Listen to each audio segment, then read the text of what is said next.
E quero te convidar a abrir a Bíblia em 1 Samuel capítulo 22. 1 Samuel capítulo 22. Como já falei no início, Davi aparece.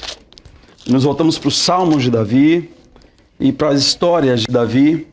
E Davi foi um sujeito que andou perdido, errante pelo mundo durante alguns 15 anos. Acho que alguns de nós aqui tá beirando 15, né? Acho que mais de 15 não tem ninguém aqui, não. Alguém tem mais de 15 anos aqui? Não.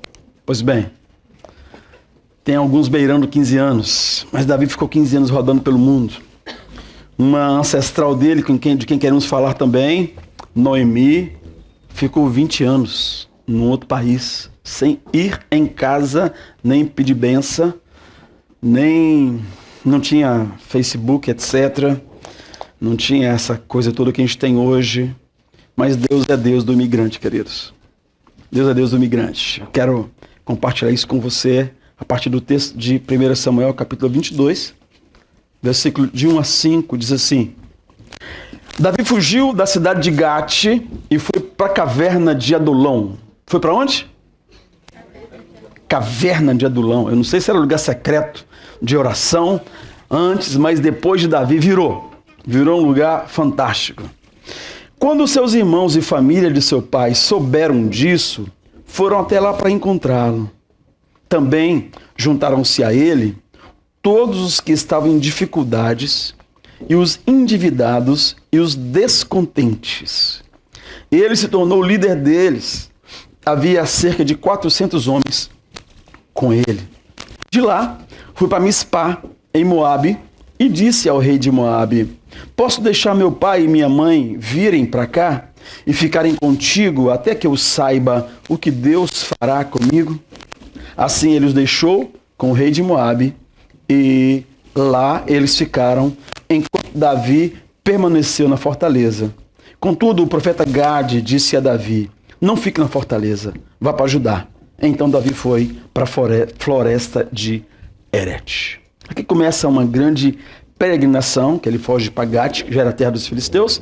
Depois ele vai até Moabe, e Moabe era a terra em que uma parente dele, uma ancestral dele, viveu.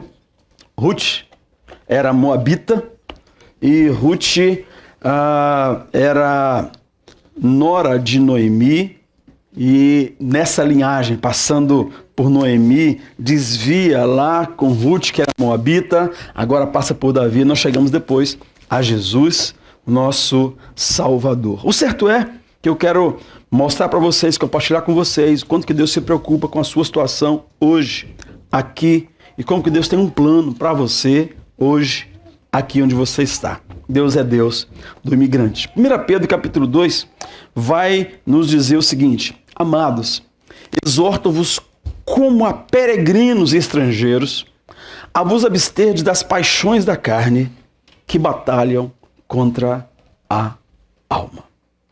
Estava conversando com um imigrante ontem, esses dias. Ele falou de uma situação que ele viveu. Ele disse assim: se eu tivesse no meu país, eu arrancava aquele cara dentro do carro e esfolava o nariz dele ali na calçada, porque ele mereceu. Mas eu estou num país dos outros, eu não sei como é que as coisas acontecem aqui. E aí, por causa de ser um peregrino e estrangeiro, ele se absteve da paixão da carne dele, que era de socar a carne do outro sujeito que mereceu no contexto, no conceito daquele moço. O certo é que, por um motivo ou por outro, ele fez o que o texto sagrado fala: amados, exorto-vos como a peregrinos e estrangeiros a vos abster das paixões da carne que batalham contra a alma. O que ele está dizendo aqui, querido? Para nós que somos imigrantes, é que se nós não estivermos muito atentos ao que Deus está fazendo e quer fazer, nós vamos nos perder por aí por causa exatamente das paixões da carne que batalham contra a alma. E quer seja essa questão da justiça, né, no trânsito, quer seja qualquer outro problema, você vai, ou você se abstém das paixões da carne que batalham contra a alma e segue segundo o propósito de Deus, ou você fica paralisado no meio do seu caminho como peregrino, como imigrante porque nós somos imigrantes não no Canadá, mas na terra. Como a gente fala que Deus é Deus do imigrante, não é... Pesa muito para a gente que estamos num outro país, mas a grande questão é que nós somos imigrantes nessa terra. Nós somos peregrinos, sim, nessa terra, porque assim o Senhor nos coloca aqui.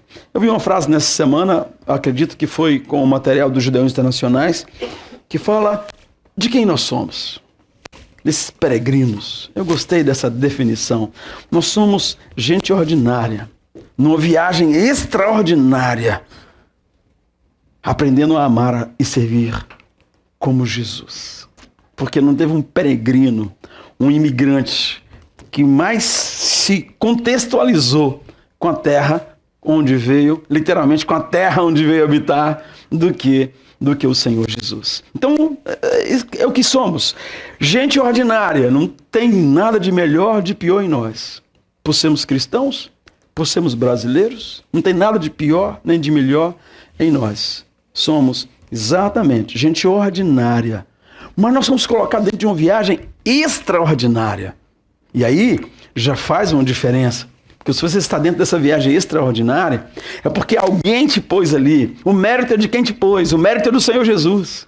Continuamos sendo ordinários, mas dentro de uma viagem extraordinária com o Senhor. E nós estamos aqui aprendendo, olhando para Ele, aprendendo a servir como Ele serviu. Aprendendo a servir como Ele serviu. Por isso que nós, como criança, tentando fazer o nosso trabalho, importa usar toda a força que temos. Mas pai, eu já coloquei toda a força que eu tinha, eu não sei o que fazer mais. Claro, só falta pedir ajuda. Por que você não pede para mim? Por que você não pede para eu te ajudar? E a força daquele menino multiplicou a potência a 1000, porque ele, a partir de agora, estava com o pai fazendo o trabalho que ele tinha que fazer. Mas eu olho para esse texto, eu olho para esse título, Deus é Deus do imigrante, e olho para alguns personagens que vão aparecendo. Não acredito que eu estou parado ali até agora. Achei que estava caminhando comigo. 1 Pedro, eu já li. Exorto-vos como a peregrinos, estrangeiros, a vos abster das paixões da carne, que é a batalha contra a alma. Nós somos de gente ordinária, dão uma voyage extraordinária, en apprenant a aimer e a servir como Jesus.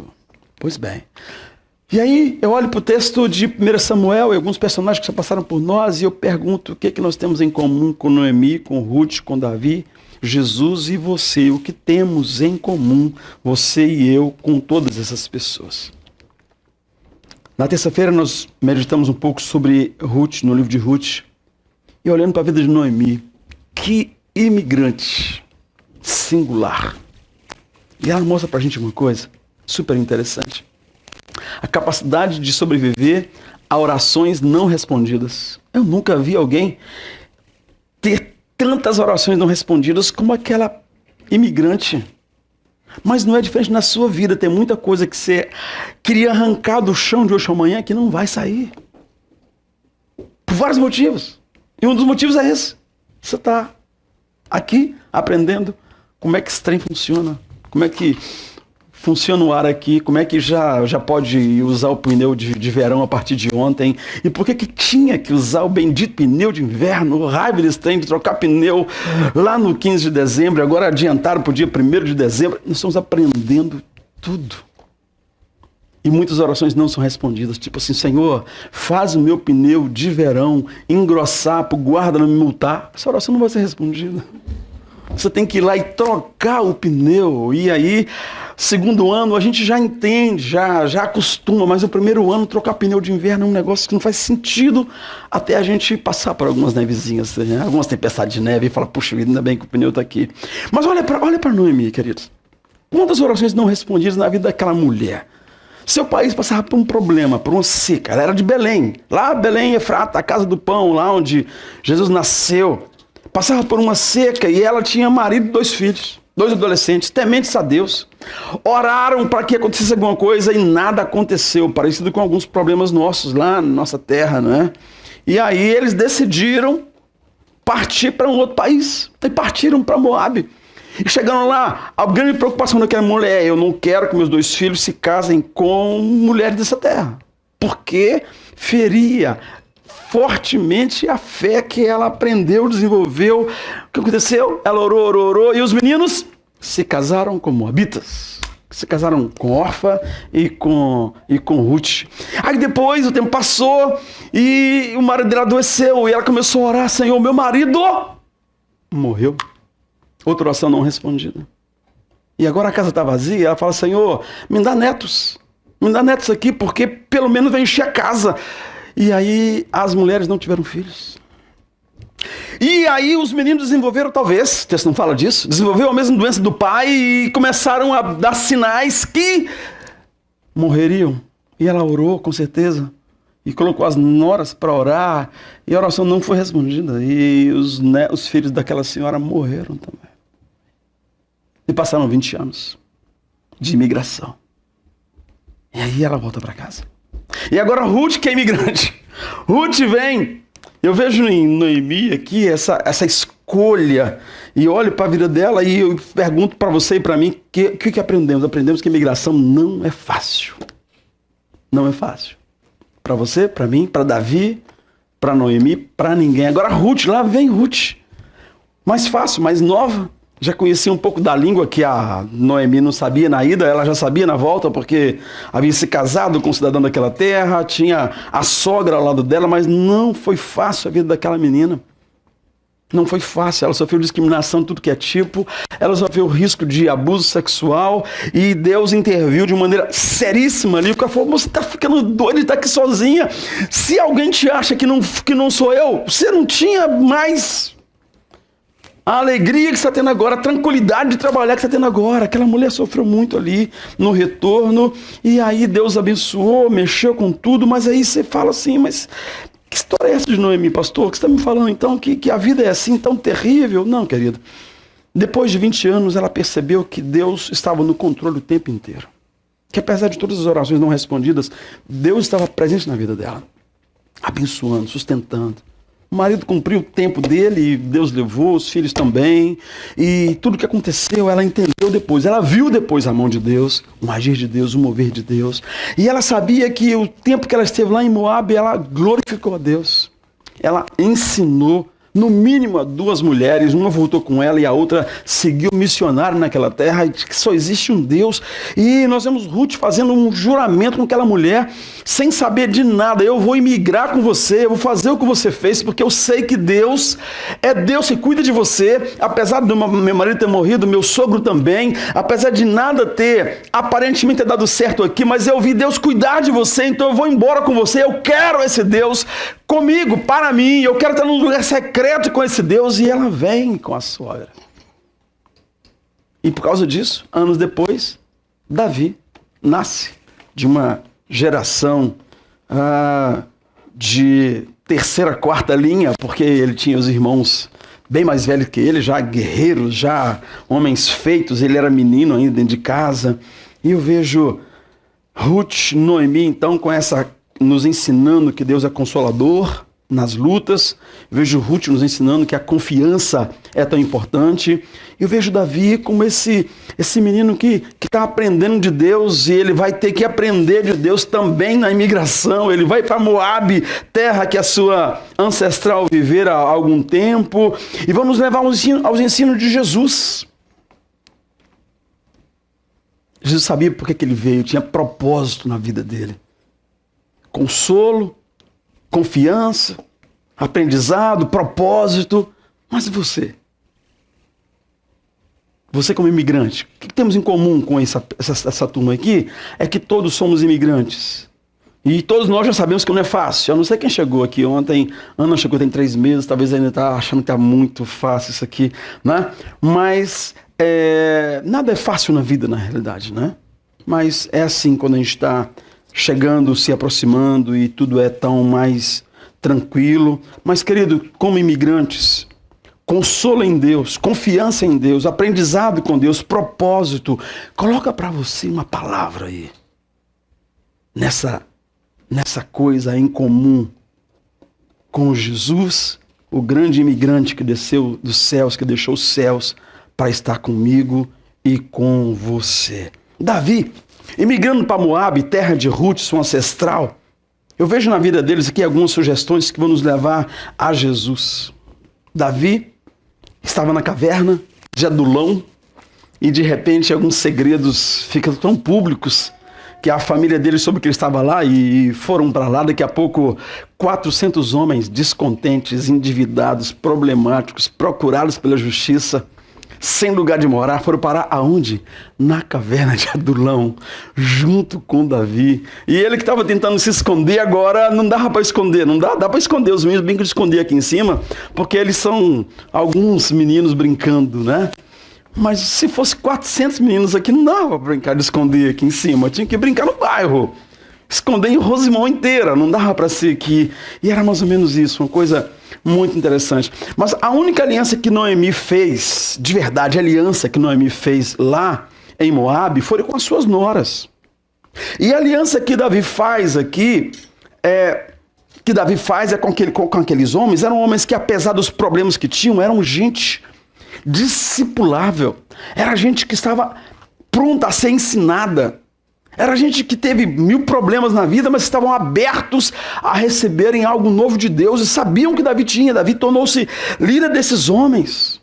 Jesus falou que quando você chega no lugar, encontre um homem de bem. Não falou que você encontrar um crente, não. Encontre um homem de bem e faça aliança com ele. Entra nessa casa, se envolva aí, invista ali. Então nós temos algumas coisas interessantes aqui. E Jesus vai nos ensinando que dentro desse processo nós vamos nos amadurecendo quando compreendemos algumas coisas importantes. Mas uma coisa que eu vejo em Noemi, em Davi, e que eu quero ver em você, que mudou, que fez a diferença na vida dele, chama-se identidade. Fala essa palavra para mim. Identidade. Eu não tenho ninguém que tenha mais clareza de quem é, de quem foi, do que veio, do que Jesus. Ele sabia exatamente do propósito dele. Eu não vim para ser servido, o Filho do Homem não veio para ser servido, mas para servir e dar a vida em resgate de muitos. Quando ele disse assim, está chegando a hora de ir, poxa vida, toda despedida é difícil, mas aquela era terrível.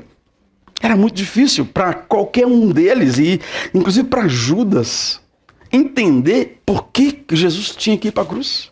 Eu não sei, mas alguns autores tendem a pensar que a intenção de Judas foi, entre outras, de evitar que fosse daquela maneira que Jesus estava falando. Outros é por raiva, porque o projeto de vida dele foi todo minado ali, porque como que eu invisto tudo nesse cara e agora ele fala que vai morrer e vai para a cruz? Cruz é lugar de criminoso, ele vai para a cruz, ele vai morrer. A última semana que ele deixa claro a partida dele, que ele deixa claro que voltaria para casa, voltaria para o Pai, foi terrível para os discípulos, porque a despedida é muito difícil sempre.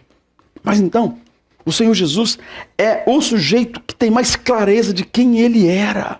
E uma coisa que a imigração faz conosco é embotar a nossa identidade. Eu trabalhei no Brasil muitos anos, minha região é a região que manda muita gente, né? Dizem que Valadares e Patinga, aquela região, tem um túnel que sai em Boston. E aí, dependendo do que você paga, você entra pelo túnel e sai lá em Boston e tal. E de vez em quando você volta também. Eu conheço histórias, irmãos, de gente que foi pelo México, foi preso e deportado. 15 dias depois voltou pelo México e aí ele estava com uma identidade de uma outra pessoa, um passaporte com a foto colada, ele ficou preso 8 horas respondendo todas as perguntas que o cara tinha lá. Seu pai chama como mesmo? Sua data de nascimento? Aquela coisa toda. Onde é que você nasceu? E aí 8 horas da mesma coisa, e ele falando tudo como se fosse o outro, e aí depois ele entra e aí... depois, antes disso, ele se entregou, porque ele passa pelo México, mas ele fica perdido no meio do deserto, ele chega numa casa e fala, chama a polícia, por favor, estou morrendo de fome, de frio, de tudo mais. Foi aí que ele fica nessa situação de sendo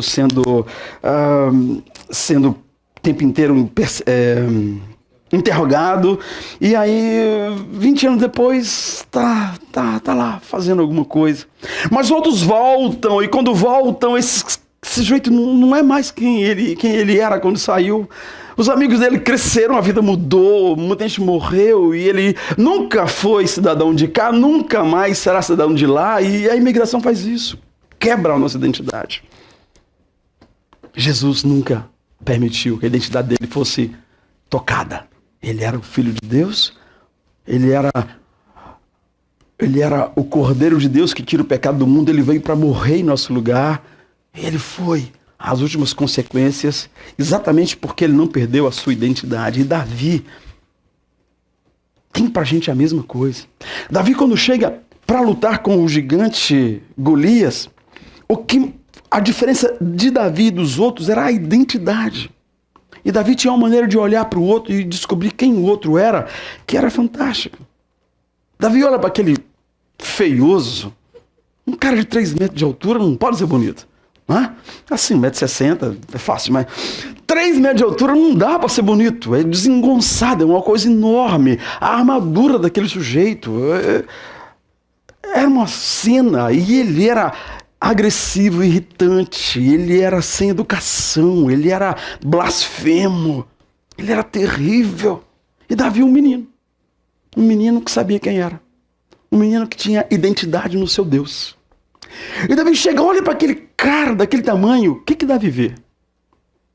Tudo que os outros não viam. Davi não viu se ele era feio, não viu se ele era forte. Davi não deixou que a provocação, a fala dele o afetasse. Davi só viu que ele era incircunciso. Davi só viu que ele não se deleitava no Senhor. Davi só viu que ele não tinha Deus como aliado. Então Davi olha para ele e fala assim: meu amigo, você tá no sal. Você tá de cara no chão. Por quê?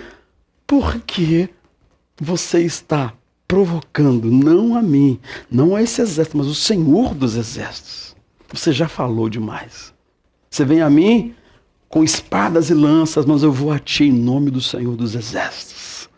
E nessa consciência de quem ele era, instrumento de Deus, literalmente naquele momento, luz para as nações, estava ele, os filisteus.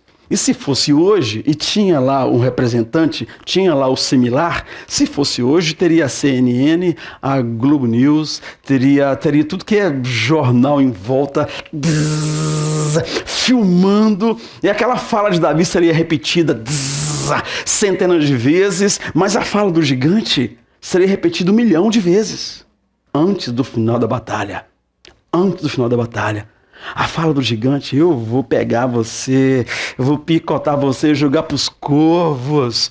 E imagina a CNN pegando essa frase, jogando a cara daquele gigante assim, e espalhando pelo mundo. Coitado do menino, por quê? O jornalista, infelizmente, não consegue ser literalmente neutro.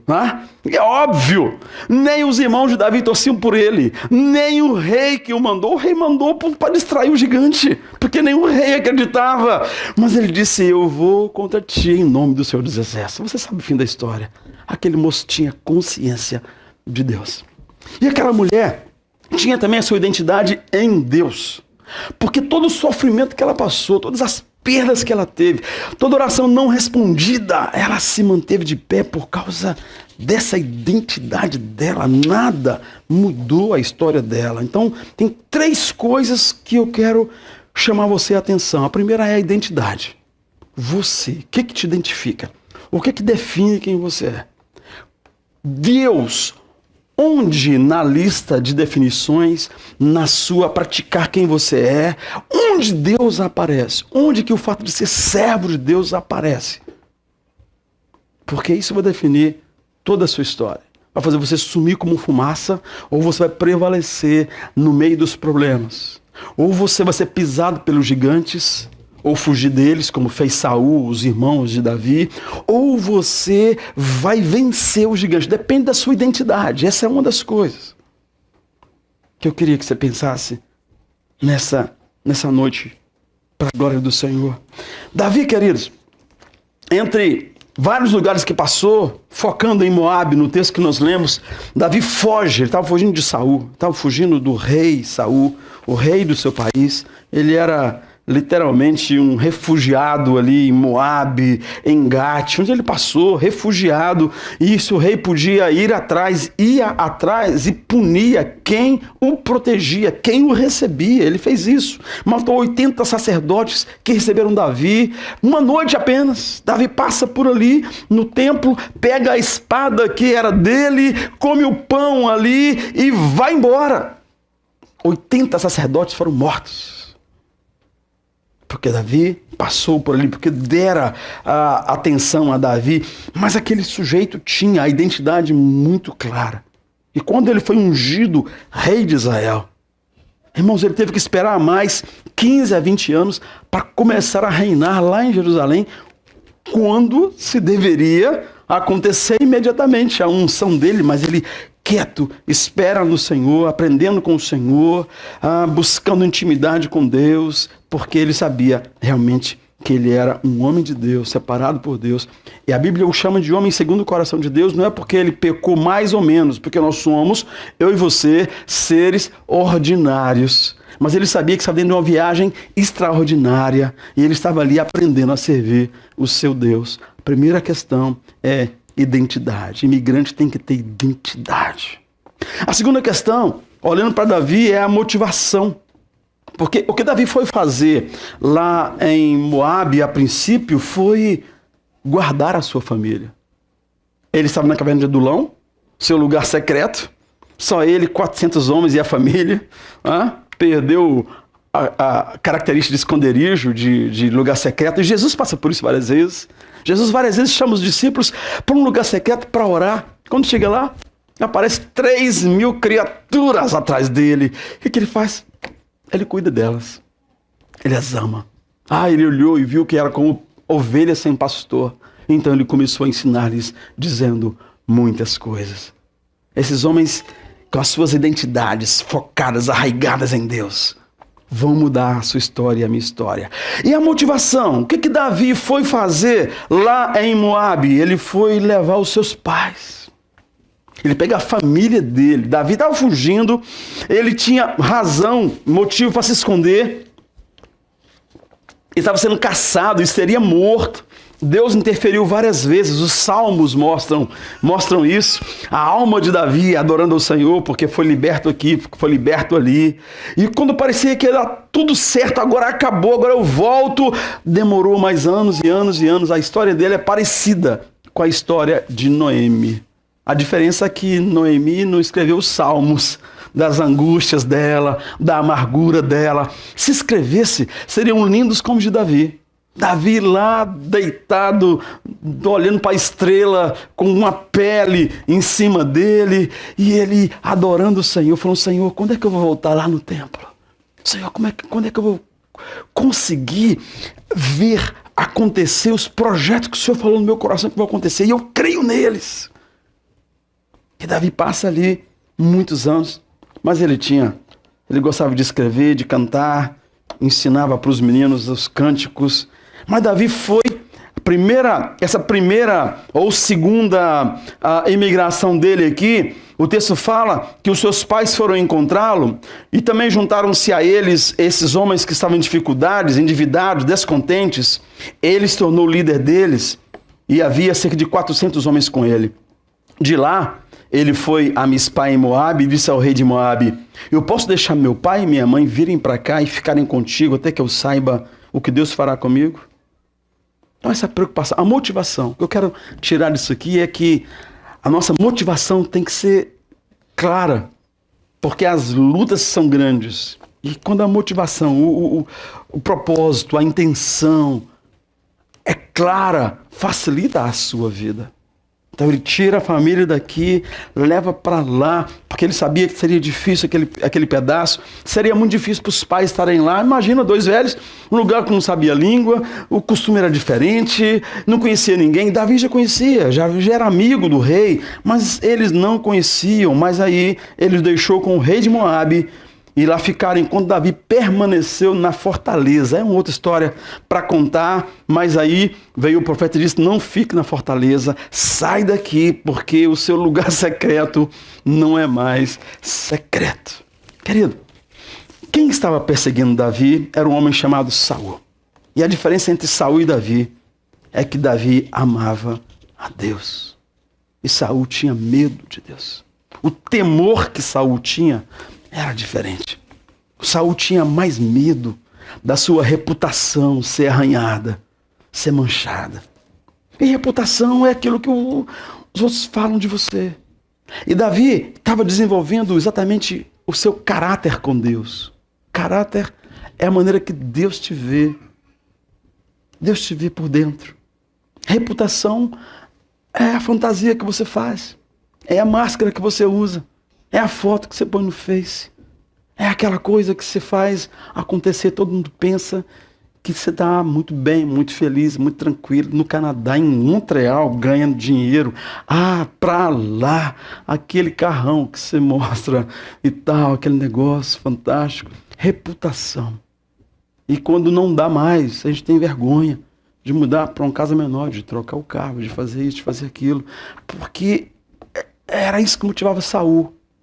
E um dia Saul estava num culto, e a motivação dele era tão com a reputação que ele quebra todas as regras. Samuel chega e fala: o que você fez? Você é louco. Não se faz o que você fez. Você não chegou. O povo está aqui me olhando. E a minha reputação? Samuel falou: Deus não quer sacrifício. Deus quer coração obediente. E a partir dali, o Espírito de Deus que operava, que suportava as loucuras de Saul, começa a atuar em Davi e trabalhar no caráter de Davi. E Saul fica maluco, perseguindo Davi por todo o país, fora do país, porque ele tinha medo de manchar a sua reputação. Deus coloca ao lado dele um homem fantástico, um homem fiel, um homem que já havia ganhado batalhas para ele, que já havia julgado o nome daquela nação para fora, porque era um grande guerreiro, um grande estrategista, mas ele não dava conta de lidar com Davi perto dele. Davi era no mínimo 20, 30 anos mais novo do que ele. Ele não dava conta de lidar com Davi ali perto dele, e foi isso que aconteceu. Qual a diferença de Saul e Davi? A princípio, dois ordinários homens convidados para uma viagem extraordinária. Saul reinou 40 anos, Davi reinou 40 anos, mas Davi amava a Deus. Saul tinha medo de manchar a sua reputação.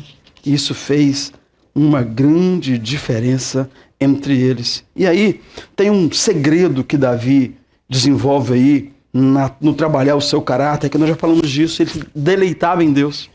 O deleite de Davi era o Senhor.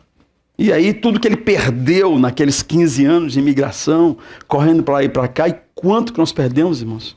Conversava nesse dia com um casal de imigrantes como vocês. A gente estava lembrando tudo que nós perdemos. A gente começa com a igreja, né? Nós perdemos a igreja da gente. A gente vem para cá, para a ILPN. Não é a igreja da gente. Não é a sua igreja. E não vai ser nunca a sua igreja. É a ILPN. Mas a gente fica saudoso da nossa igreja. Não é a minha igreja que eu deixei no Brasil. E eu deixei filhos, eu deixei a mãe, e eu deixei trabalho. Eu deixei 20 anos de uma carreira profissional, eu deixei 20 anos de ministério. E aí a gente vem pra cá, a gente vai perdendo. E aí, no meio da conversa, alguém disse assim: eu só queria, Maria estava junto, eu só queria hoje já estar falando inglês. E ela não está falando inglês. A gente queria, pelo menos, com tanta perda, estar com o francês na ponta da língua. Não está também, está muito longe. Ele está chegando assim, está um palmo da língua ainda. Está longe da ponta da língua. Nós ainda estamos como Noemi, investindo, perdendo. Mas se você tem a identidade em Deus, vai valer a pena. Vai valer a pena. Se a sua motivação é como a de Davi, se o seu segredo é o de Davi, de deleitar-se no Senhor, de amar o Senhor, sabe? Se você entende que o maior pecado, um dia contaram uma história que ouvimos hoje, qual que é o maior pecado? Um grupo de estudantes na época de Martim Lutero, e alguém disse: adultério, infidelidade. Deus é fiel. Boa. É o assassinato. Deus é dono da vida. Boa resposta. Dizem que Martinho Lutero disse, o maior pecado é não amar a Deus de todo o coração. Porque o maior mandamento é amarás o Senhor teu Deus de todo o teu coração, de toda a tua alma, com toda a tua força. Se esse é o maior mandamento, o maior pecado não é adultério, não é assassinato, não é a mentira. Adultério, assassinato e mentira têm consequências drásticas, terríveis, e você não pode transferir. Intransferível, você vai sofrer a consequência. Mas o maior pecado não são esses. O maior pecado é não amar a Deus. E aí, nós vemos esse segredo de Davi.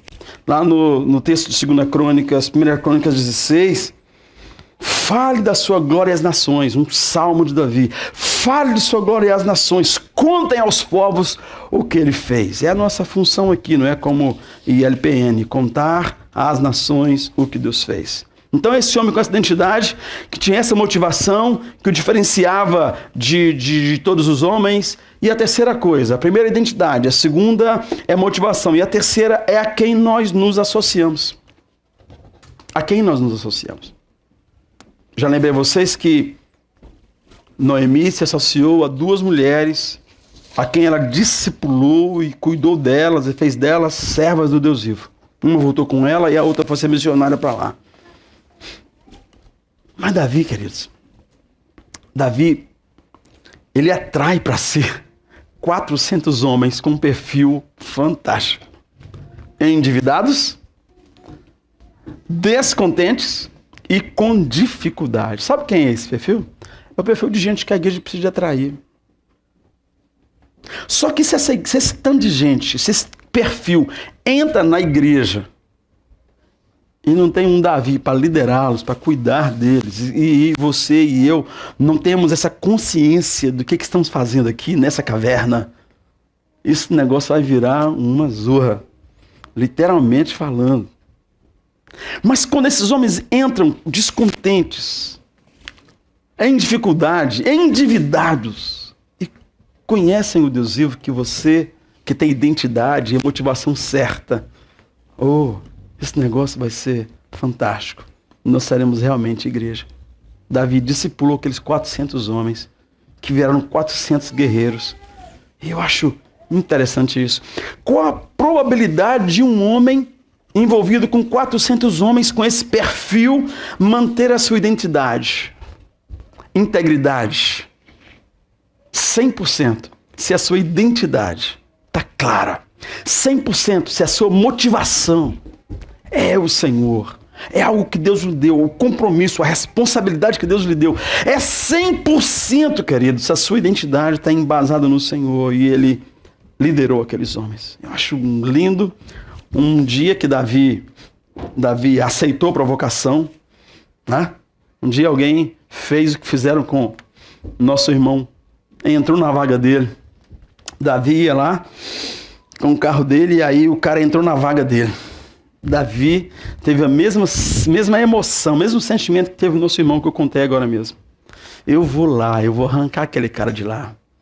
Só que Davi não tinha uma polícia do Canadá perto dele para repreendê-lo, para contê-lo. Davi foi. Davi pegou uma espada e levantou. Quando Davi levantou a espada, 400 malucos que estavam com ele fizeram o quê? Levantaram a espada juntos. Fato. Ele liderava aqueles homens. E Davi foi com a narina abrindo e fechando, com raiva, para matar Nabal e todos os seus homens. Atrás dele tinha 400 homens, assim, abrindo e fechando as narinas, com raiva também. E quando chegaram na porta da fazenda, lá vem uma senhora dizendo: meu senhor, cuidado com o que você está fazendo. Você é um homem de Deus. Sangue nas suas mãos vai ser um problema para a sua eternidade, para o seu ministério, para a sua vida, para o seu reinado, para a sua família. Pensa bem. Pensa bem. Aceitar a provocação daquele doido. Aquele moço é doido. Você é mais doido do que ele. Presta atenção. Davi deu uma organizado, o nariz parou de balançar, o coração acalmou. E os caras atrás dizendo, Davi, vem até aqui para matar, vamos matar os caras. Davi pega a espada e guarda. Sabe o que aconteceu com os 400 homens lá atrás? Pegaram a espada e guardaram. Porque Davi estava liderando realmente, discipulando, ensinando aqueles homens. Inclusive voltar atrás, a se arrepender, a começar de novo. E ali Davi tem um novo começo. E na hora que eu não ajo, na hora que não sou eu que faço a justiça, Deus faz. O texto fala que 15 dias depois, aquele homem morreu. Ele teve um negócio lá, um susto, ele estava bêbado. E quando ele sai do álcool, que ele escuta o que aconteceu, ele fica catatônico, parado, olhando para o tempo. E 15 dias depois ele morreu. Não sei se é que achasse que era ruim. Eu só sei que 15 dias depois aquele moço morreu, queridos. O que eu quero dizer para você é que Davi não se associou àqueles homens. Davi liderou aqueles homens. As associações que Davi fez eram muito específicas. O texto vai falar de homens com quem Davi realmente se associou. Eu queria te desafiar a pensar com quem você está se associando nessa terra que você vive. A quem você compartilha o seu coração. Porque você pode e deve ter 400 homens que você influencia e vai pôr na grande viagem. Prova para eles que são gente ordinária, que sem entrar na viagem extraordinária, que é o evangelho, e eles vão continuar numa vida ordinária e morrer para o inferno ordinário. Mas se você entende, se você faz eles entrar com você nessa viagem extraordinária para aprender a ser como Jesus, que coisa tremenda. A sua imigração fechou. Sua imigração é perfeita. E depois que ele dá conta desses 400 malucos, Deus lhe dá muito mais responsabilidade. E alguns anos depois ele era rei sobre uma tribo de Israel, uma tribo e meia. E aí, 7 anos depois ele era rei das 12 tribos de Israel. E ali, contando tudo, ele reinou durante 40 anos. Então, queridos, eu quero terminar perguntando isso: quem somos nós? Somos imigrantes. Como era Noemi, como foi Ruth, como Jesus foi imigrante, como Davi foi imigrante há muito tempo. Mas como estamos já dentro dessa viagem tremenda, ordinários chamados para dentro de uma viagem extraordinária da salvação. Eu quero te lembrar que nós não somos mais pecadores lutando para ser santo. Nós somos santos lutando contra o pecado. É isso que a gente vê em Davi. Um homem santo, um homem de Deus, que quando ele parou de lutar contra o pecado, ele fez coisas que todo pecador faria. Todo pecador faria.